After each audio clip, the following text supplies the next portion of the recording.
Entonces, esta es la última clase de cátedra que ustedes van a tener.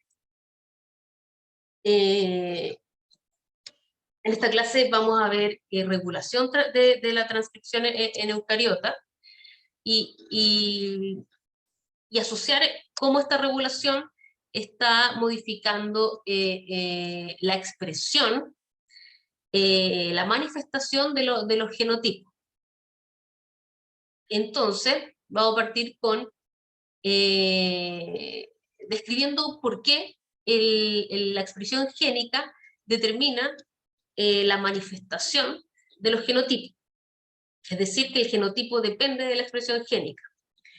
Y esto se basa en el dogma central de la biología molecular, que dice que la molécula de ADN contiene la información genética. Es el reservorio de la información genética y es donde están los genes, que son estas unidades estas unidades de información que contienen la herencia.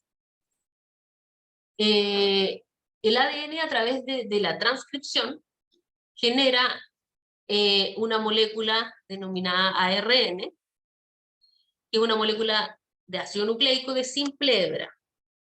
Y esta molécula de simple hebra se traduce a una proteína en unos compartimentos, una estructura supramacromoleculares que se denominan ribosomas. Aquí estas palabras, transcripción y traducción, dicen mucho, porque desde la molécula de ADN a la molécula de ARN, se le dice que se transcribe porque pasa de una molécula a otra molécula que maneja el mismo lenguaje, el mismo código. Tanto el ADN como el ARN está codificado por nucleótidos, que para el ADN son adenina, timina, guanina y citosina. La única diferencia en este paso de transcripción es que se mantiene la adenina, la guanina y la citosina, pero el ARN tiene un nucleótido que es distinto, que es el uracilo. Todo esto que yo les estoy contando es básicamente algo muy resumido de algo que ustedes tuvieron que haber visto en genética, perdón, en bioquímica. Y el paso desde ARN a la proteína se denomina traducción, y en este paso se denomina traducción porque hay una conversión del código, hay una conversión del lenguaje o de los caracteres que están codificando la información. En el ARN esta información está contenida en la secuencia de nucleótidos, mientras que en la proteína esta información está contenida en la secuencia de aminoácidos. Otra importante diferencia es que tanto ADN como ARN son maneras de almacenamiento de información, mientras que las proteínas son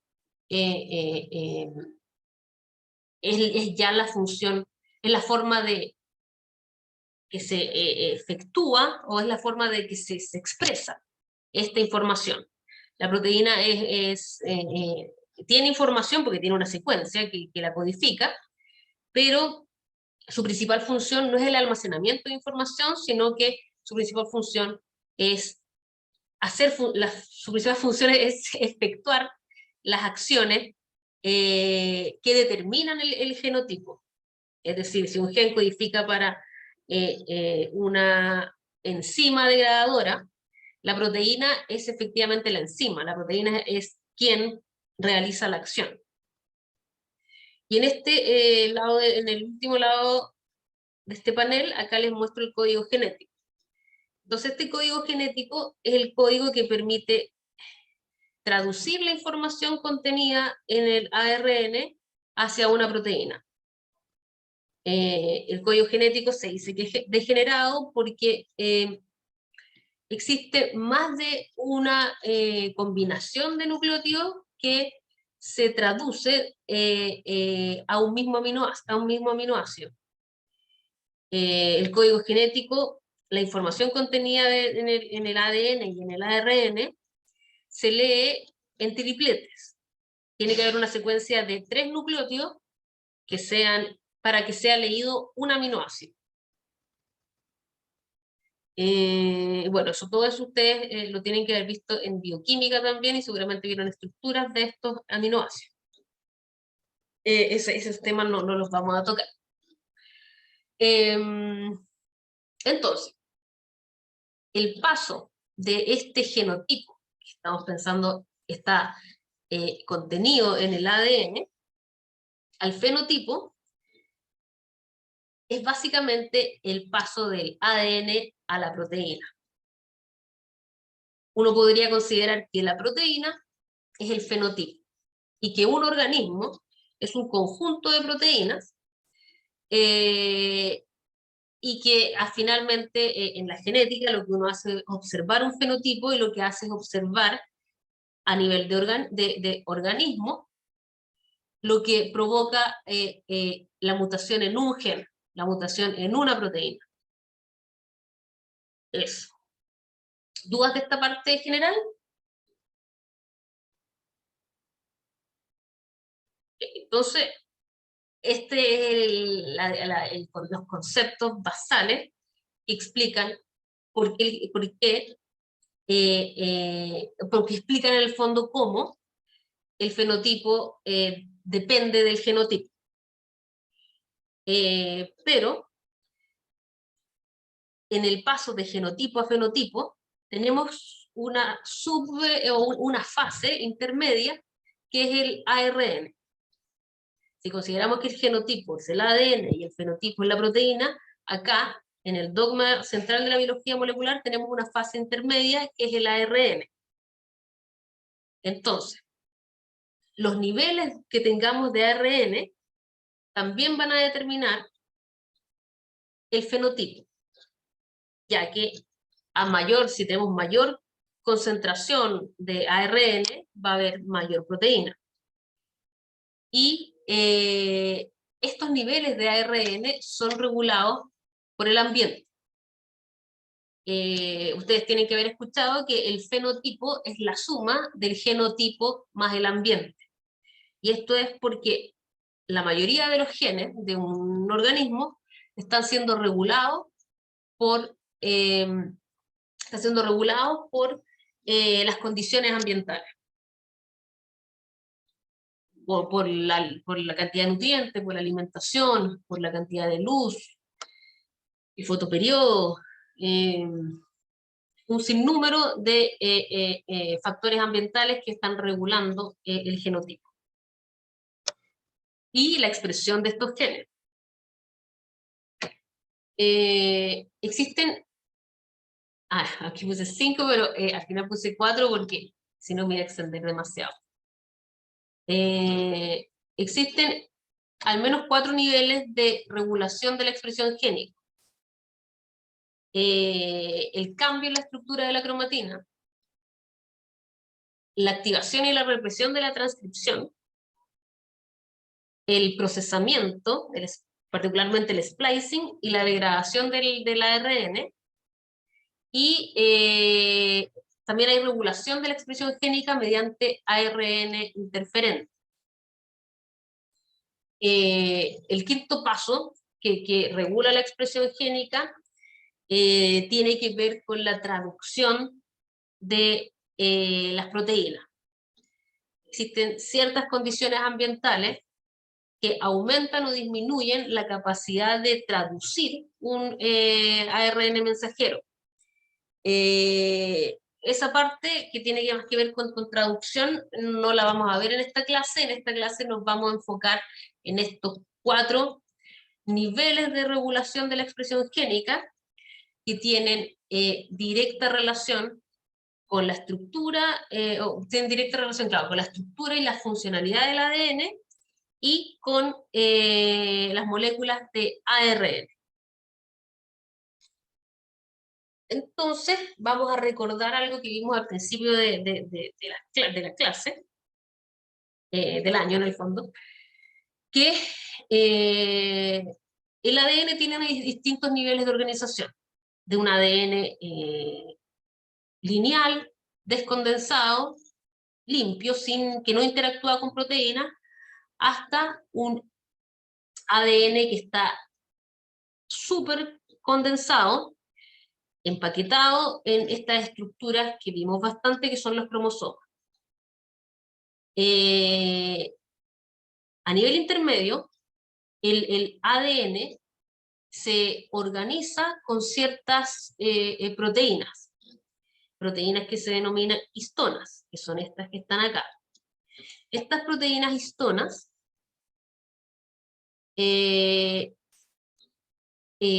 bueno, el ADN se enrolla en estas proteínas llamadas histonas, formando este tipo de estructura. Ya es un nivel de organización que vamos a seguir viendo, y la organización de este tipo de ADN que está enrollado en histonas genera la cromatina. Existen al menos dos tipos de cromatina. Uno de ellos es la eucromatina, que es laxa, y la otra es la cromatina más condensada, que se denomina heterocromatina. En este esquema, yo pensaría, yo lo dibujaría de esta forma. A ver,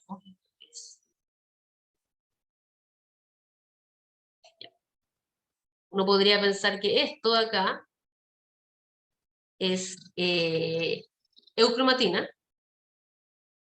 y la parte de acá, y esto que está más condensado, es heterocromatina, para que tengan una idea de estas dos definiciones.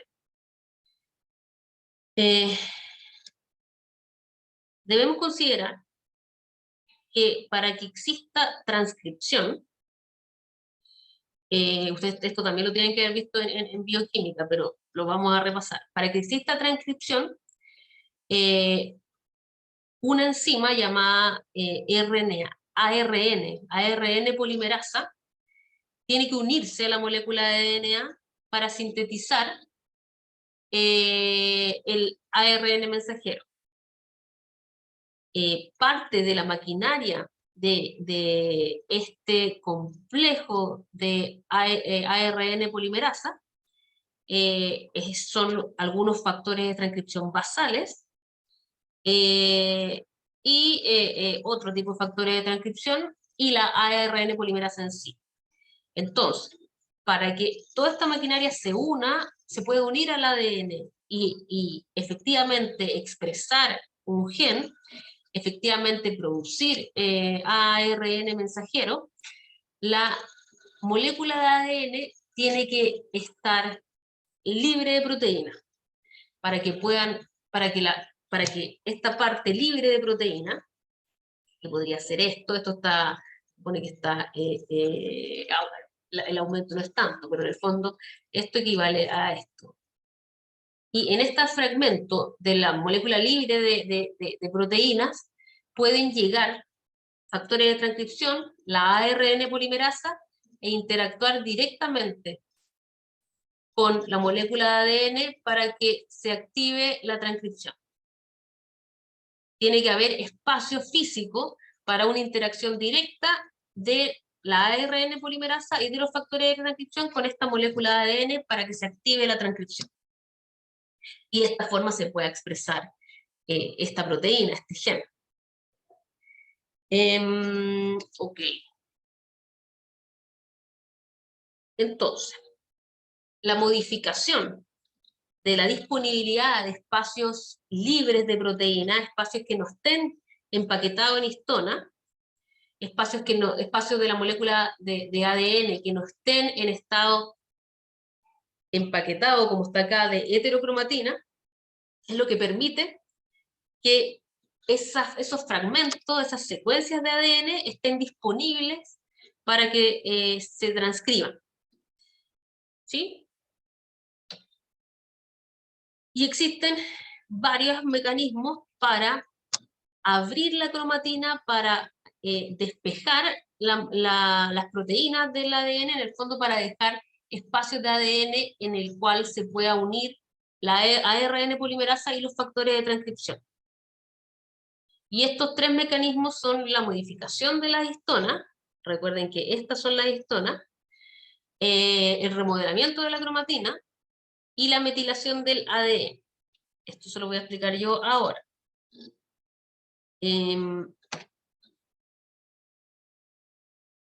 Okay. Vamos a hacer, no sé si hacer una pausa al tiro.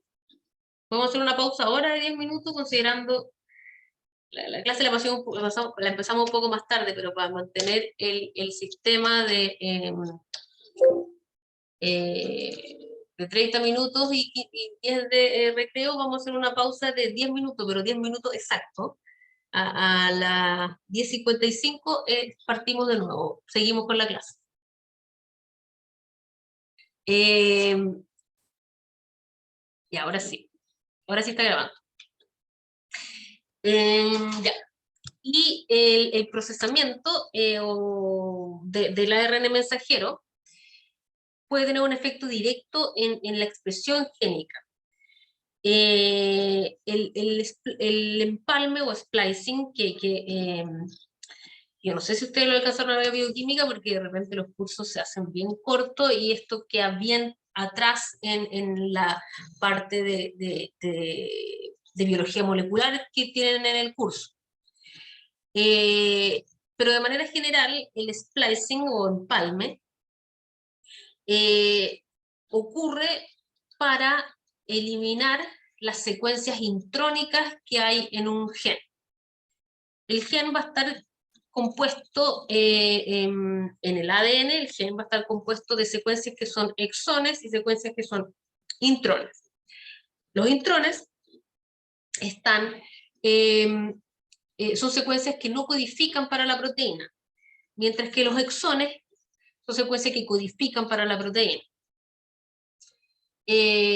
Usualmente en el primer y en el último exón de un ARN mensajero hay también una secuencia que es la que vimos acá arriba, la secuencia 5' y 3' no traducible. Esta secuencia, a pesar de que es una secuencia que no se traduce, sigue siendo parte típicamente del primer y del último exón. Porque es una secuencia que es necesaria primero para unirse al ribosoma, porque los mensajeros tienen que ser reconocidos por los ribosomas para que puedan comenzar a traducirse. Entonces, tanto la secuencia 5' como la 3' son necesarias, y la 3' es altamente importante para darle estabilidad al ARN mensajero. Entonces, a pesar de que estos dos fragmentos no son secuencias codificantes propiamente tal, sí son parte de los exones, porque son parte de la secuencia que queda en el ARN maduro. Mientras que los intrones son secuencias que son parte del gen, pero que no quedan en el ARN maduro. Los intrones no son parte del ARN maduro. Entonces, cuando uno tiene un pre-mRNA, un pre-ARN mensajero, hay ciertas secuencias a las cuales se unen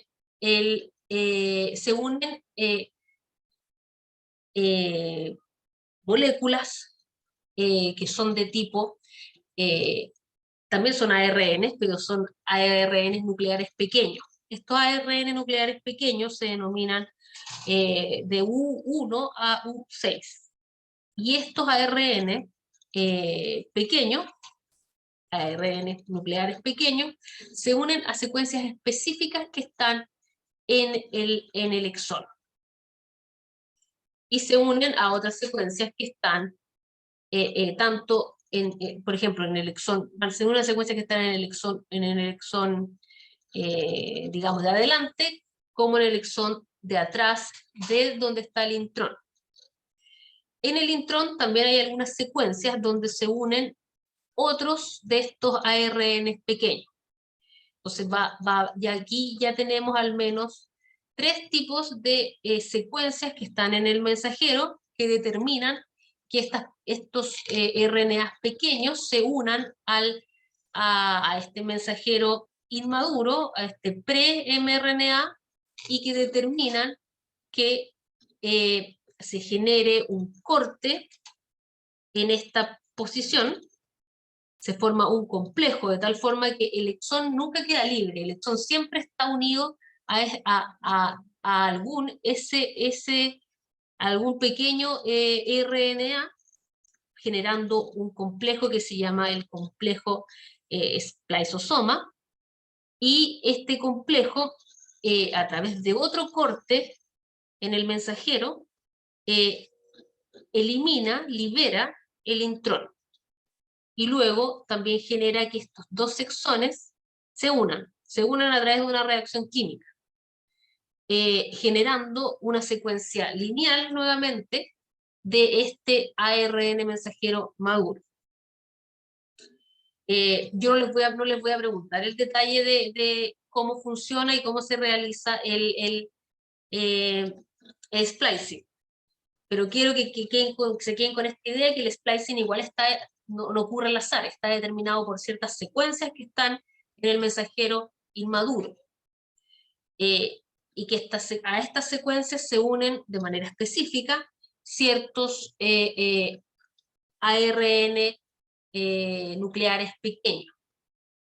Aquí, a través de reacciones químicas de corte y de ligación, de corte y de unión, se libera el intrón y los dos exones se fusionan.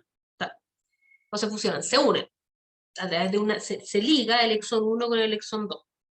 A través de todo esto mediado por este tipo de RNA nuclear pequeño.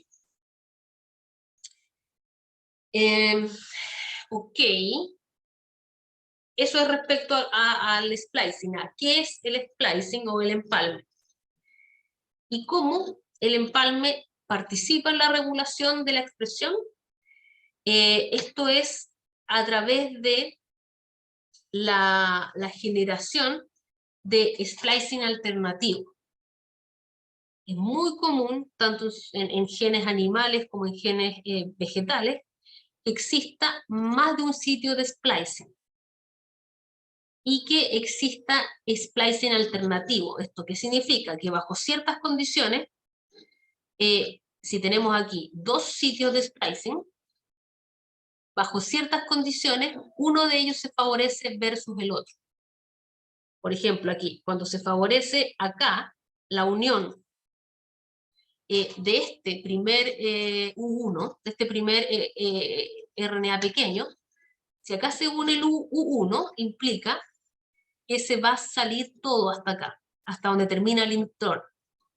Si U1 se une en 2, se sale solo el intrón. Entonces tenemos dos posibles mensajeros que se produzcan, mensajeros maduros que se produzcan.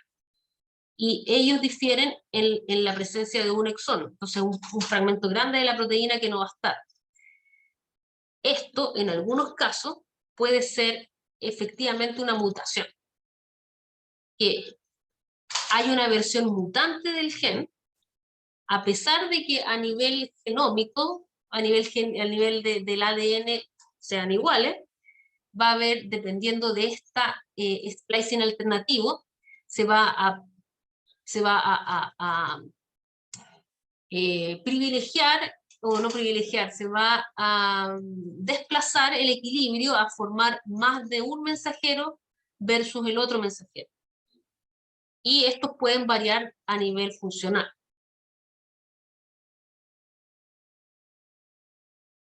En este caso, funcionaría parecido a una mutante, a una deleción.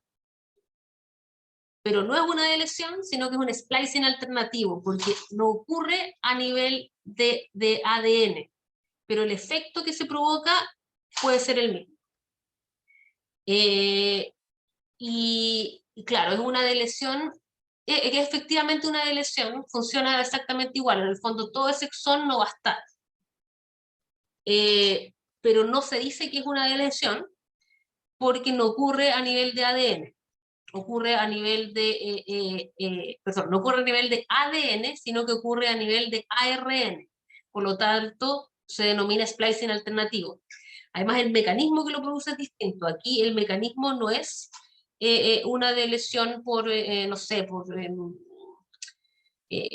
por arreglo cromosómico, no es una lesión por problemas de recombinación. Esto se produce como producto del splicing, se produce mediado por estos ARN nucleares pequeños, pero funcionalmente es muy análogo. Sí, exacto, exacto. Ok, eso respecto al splicing.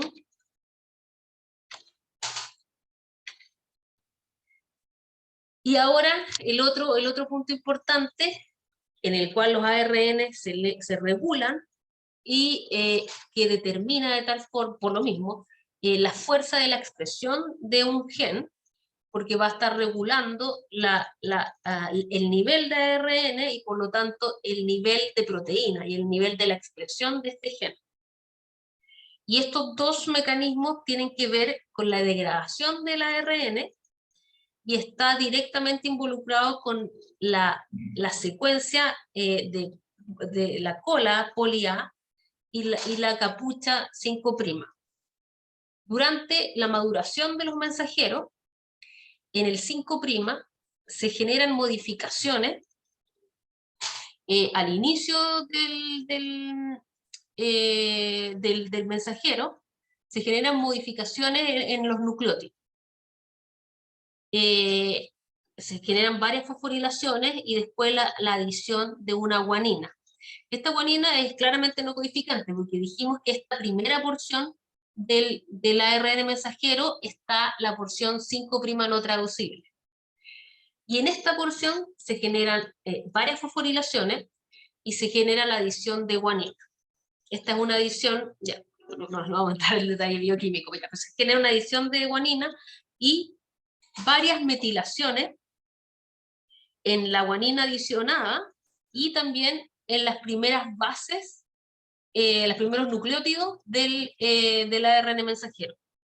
Y esto que está acá al final es lo que se llama la capucha 5'. Y eso queda en el 5' y en el 3' para proteger la estabilidad del mensajero, porque los ARN hacen moléculas lineales, las moléculas lineales de ácidos nucleicos son mucho menos estables que las moléculas de ADN. Las moléculas de ADN, al ser moléculas de doble hebra, tienen una alta estabilidad. Entonces, para aumentar la estabilidad de estas moléculas que tienden a ser lábiles, se agrega una cola poli A, se hace una poliadenilación en la porción 3' del gen, que también es la parte 3' no traducible. Esta parte no se convierte en proteína. Y se agrega una cola poli A. Y a esta cola poli A se le unen proteínas que le dan estabilidad al mensajero. Se unen estas proteínas que están acá, estas proteínas PABP, se unen a la cola poli A. Y a la cola, a la capucha 5' que está escrita acá, se unen unas proteínas que se llaman factores de elongación. Estas proteínas llamadas factores de elongación permiten dos cosas, le dan estabilidad, le permiten esta interacción en el mensajero y le dan estabilidad que facilita que los ribosomas se unan a la parte codificante. Entonces los ribosomas se unen aquí donde está el codón de inicio, donde está la metionina, el codón de inicio, los ribosomas se unen acá y comienzan a traducir este mensajero generando esta como colita de chancho que es la proteína. Eso muestra este esquema.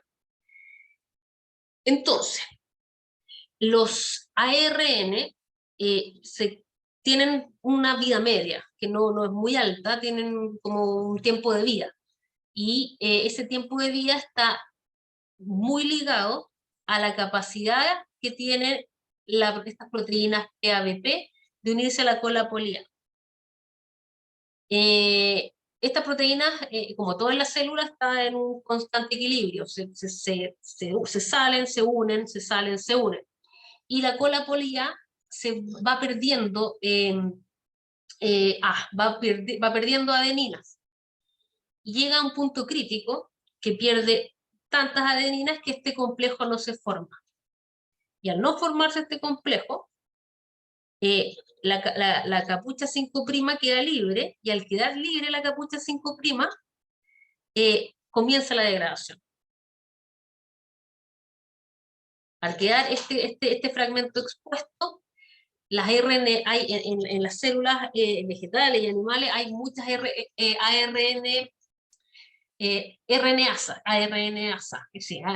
RNasa que degradan los ARN. ¿Y esto por qué? Porque las células vegetales y animales están expuestas a muchos virus, que muchos de ellos son del virus de ARN, y tienen un mecanismo de defensa que implica la degradación de estas moléculas. Entonces, cuando los ARN quedan libres, sin su protección, sin la cola poliada y sin el inicio y sin la capucha 5', se degradan rápidamente. Y esta degradación implica que haya menos expresión de la proteína. Por lo tanto, la degradación de los ARN es otro punto importante de regulación. Y bueno, existen al menos dos enzimas que de manera activa eliminan la cola polía más allá de la física cuántica, no, más allá del equilibrio en el que están. Existen dos enzimas que degradan, que eliminan de manera activa la cola polía y también la capucha. Entonces, bajo ciertas condiciones ambientales, estas enzimas son más activas y degradan más rápido ciertos mensajeros. ¿Sí? El último paso de regulación de la expresión génica es la regulación mediada por ARN interferente. El ARN interferente es otro tipo de ARN pequeño. Es un ARN de doble hebra, sí, es un ARN que forma estructura de doble hebra, pequeño, de 23 a 26 nucleótidos. Y existen dos tipos, el siRNA y el miRNA. El siRNA tiene esta estructura, es un fragmento de doble hebra pequeño, que es prácticamente totalmente complementario la hebra, digamos que la hebra más a la hebra menos, dejando estos fragmentos libres. El microRNA forma estas estructuras donde hay secciones donde, donde no existe complementariedad completa de las bases.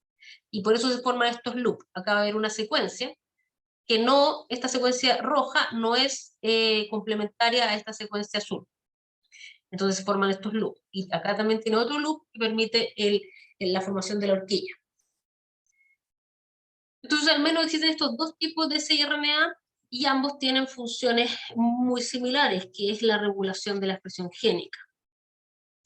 Este tipo de estructura, el siRNA, es altamente importante para es como parte de la respuesta de defensa que tienen las plantas contra los virus. Probablemente en algún curso ustedes van a ver cómo las plantas se defienden contra los virus usando este tipo de moléculas. Entonces, bueno, que aquí probablemente nada más. Aquí solamente está escrito que tanto los siRNA como los miRNA se pueden usar con varias aplicaciones biotecnológicas. Existen tres mecanismos por los cuales los por los cuales los RNA interferentes, estos RNA pequeños, regulan la expresión génica. Primero, están estos siRNA de doble hebra, como los vimos, que a través de una compleja maquinaria celular provocan la degradación directa de siRNA, perdón, la degradación directa de algunos mRNA. Entonces ustedes van a tener un siRNA que tiene cierta secuencia. Son 23, 26 nucleótidos de cierta secuencia. Y estos siRNA dirigen la degradación de mensajeros que tengan esa misma secuencia. Entonces, un siRNA va a utilizar un conjunto de proteínas donde participan DICER y RISC, y va a degradar fragmentos, va a degradar el mRNA que sea complementario a la secuencia de siRNA. Ese es un mecanismo. El segundo mecanismo es el mecanismo que utilizan los miRNA, y los miRNA es un mecanismo levemente distinto, en el cual también es necesaria complementariedad de base, que sea la misma secuencia del miRNA con la secuencia que va a reprimir. Pero en este caso, la represión ocurre por una inhibición de la traducción. Y el tercer tipo de RNA, perdón, el tercer tipo de inhibición mediada por RNA interferente ocurre también por complementariedad de base. Este RNA interferente, este RNA pequeño, reconoce secuencias del ADN que son idénticas a ella y favorece la metilación del DNA. Por lo tanto, inhibe la expresión de genes que estén cercanos a esta secuencia. Y esos son los tres mecanismos que se utilizan.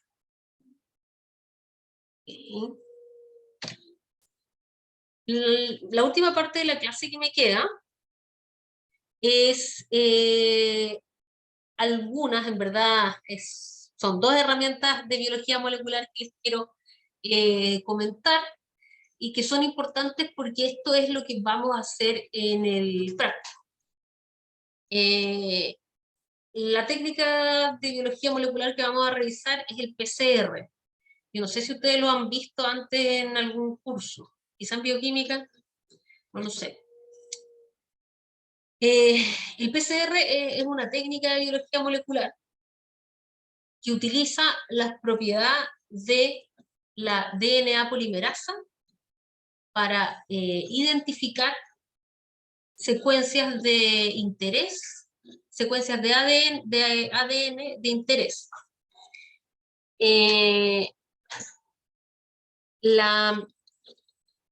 Por lo tanto, uno de los componentes clave de un PCR es una DNA polimerasa. Pero no se ocupa cualquier DNA polimerasa, sino que se ocupa una DNA polimerasa que es estable a temperatura. Y se utiliza la capacidad que tiene la DNA polimerasa para sintetizar DNA, y de esta forma se selecciona cierta secuencia de interés para uno que uno quiere visualizar, o que uno quiere aislar, que uno quiere identificar de un genoma bacteriano, vegetal, lo que sea. Entonces, como se utiliza de base una reacción de polimerización de ADN, se requiere en una reacción que haya nucleótidos, que estén los factores, los cofactores para que la enzima funcione, para que la DNA polimerasa funcione, y se requiere que haya una muestra de ADN, se requiere un ADN inicial. Y puesto que las DNA polimerasa no pueden partir de la síntesis que realizan, debe partir utilizando una secuencia inicial de ADN, una secuencia inicial de la hebra 5'. No sé si se acuerdan que durante la replicación hay sintetiza un fragmento pequeño de ADN que se llama el cebador.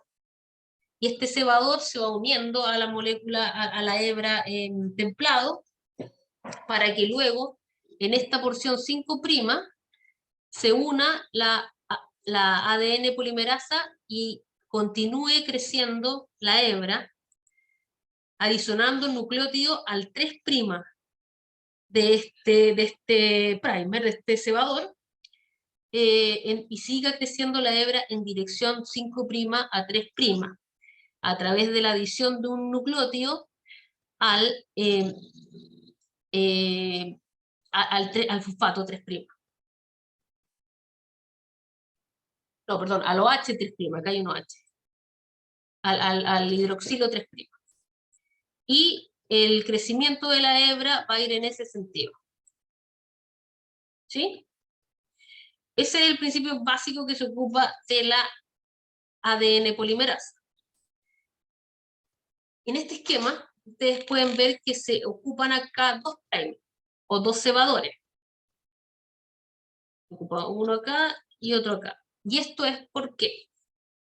Porque cuando uno hace este análisis, se estudia o se identifica una secuencia que se quiere amplificar.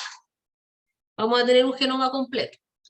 Y nosotros podemos decir queremos amplificar una enzima, no sé, de síntesis de carotenoides.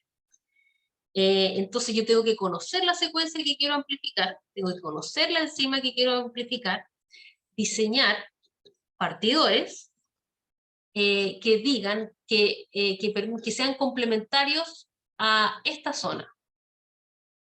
Entonces, que sea complementario a este fragmento y que sea complementario a este fragmento. Entonces se sintetizan partidores que son complementarios. La molécula de ADN se se calienta, se denatura con calor.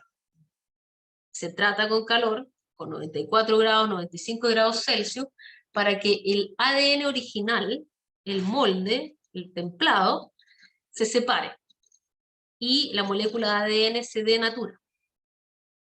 Luego, al estar denaturada, se agregan los primers. Entonces, estas secuencias partidoras que están en la mezcla se pueden unir a esta secuencia denaturada.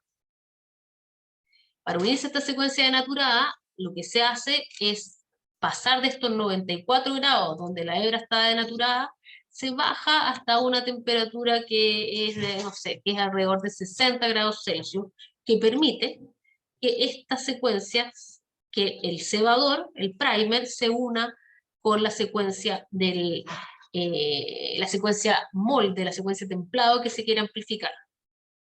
Y luego, una vez que se une este cebador, se sintetiza la hebra complementaria. Se sintetiza la hebra complementaria de una de las hebras molde y la hebra complementaria de la otra hebra molde. Y de esta forma se duplican. Se duplican estas dos secuencias. Ok.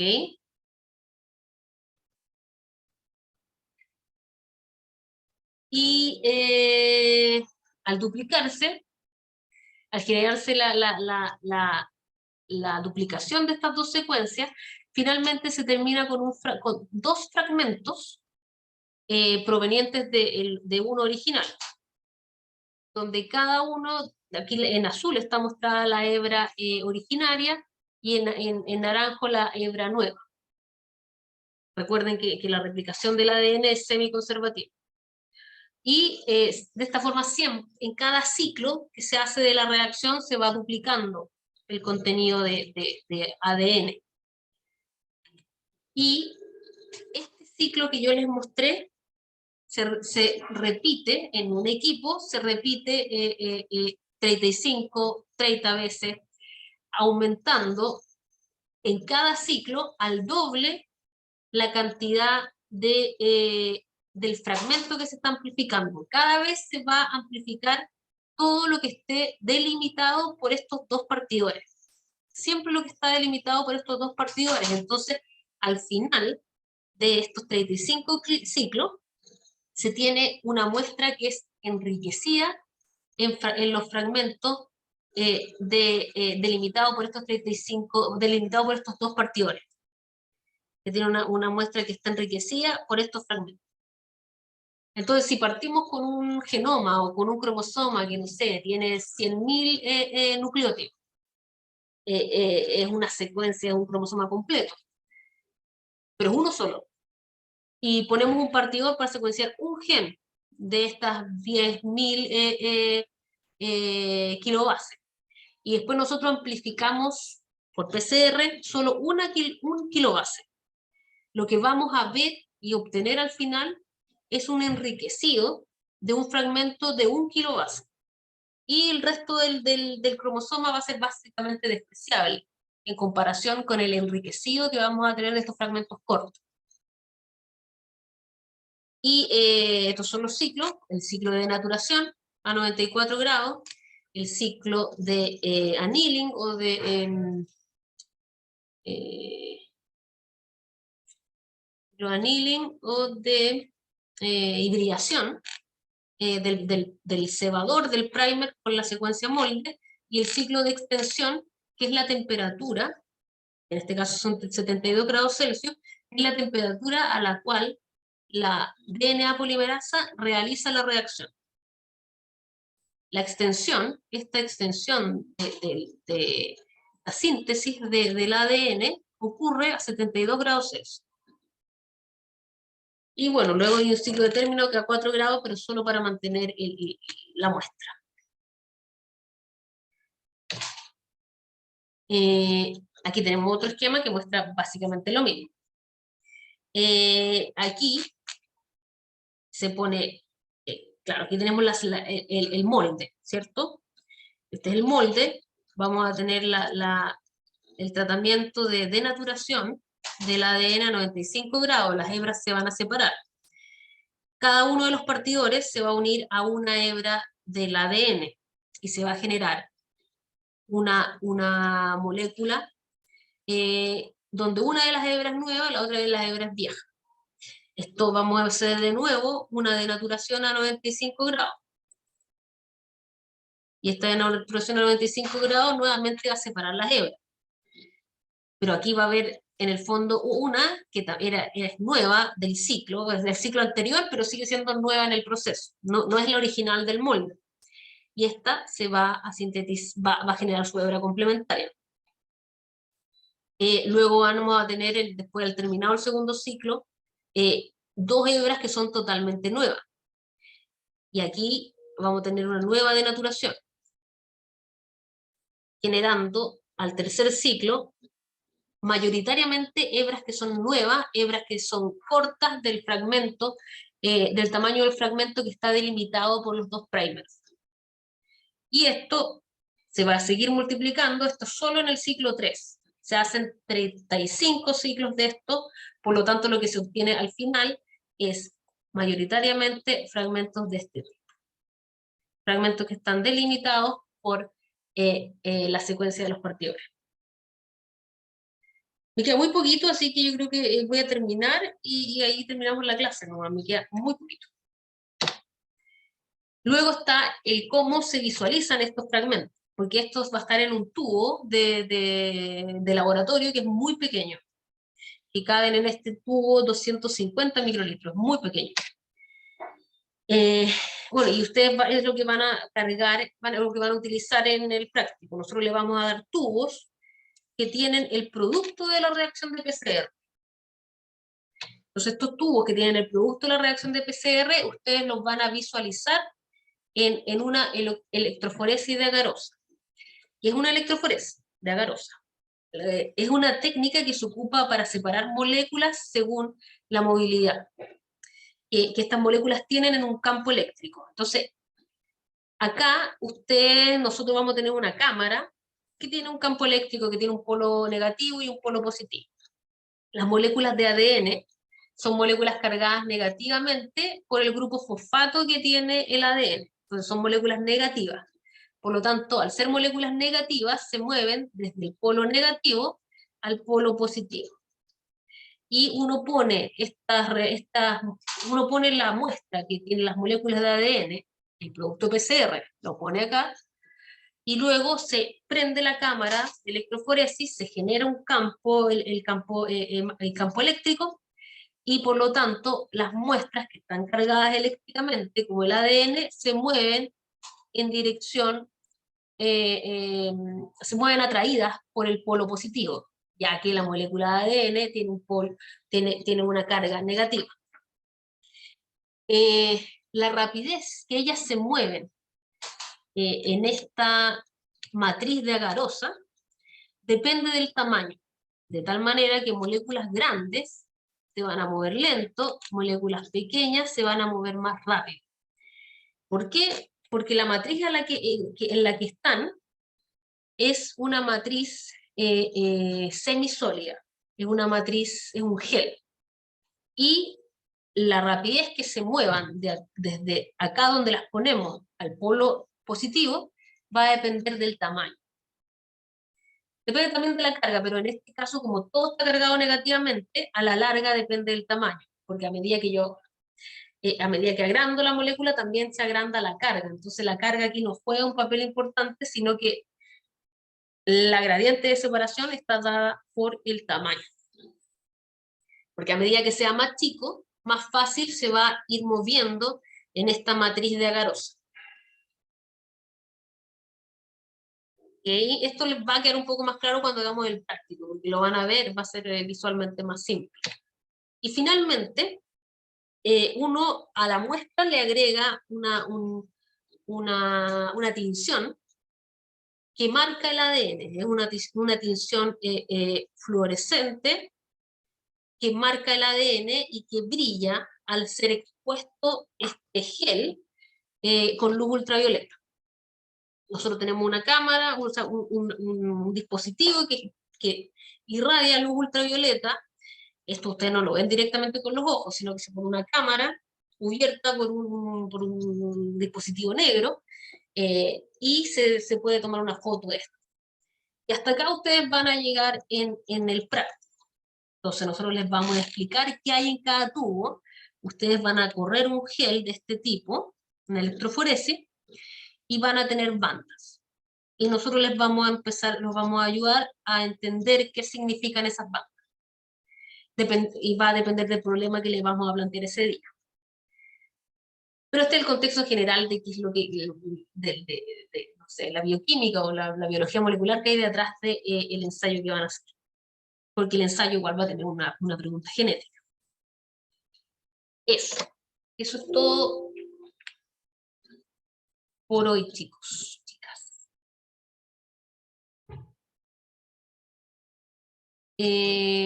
¿Alguna duda? ¿Consulta?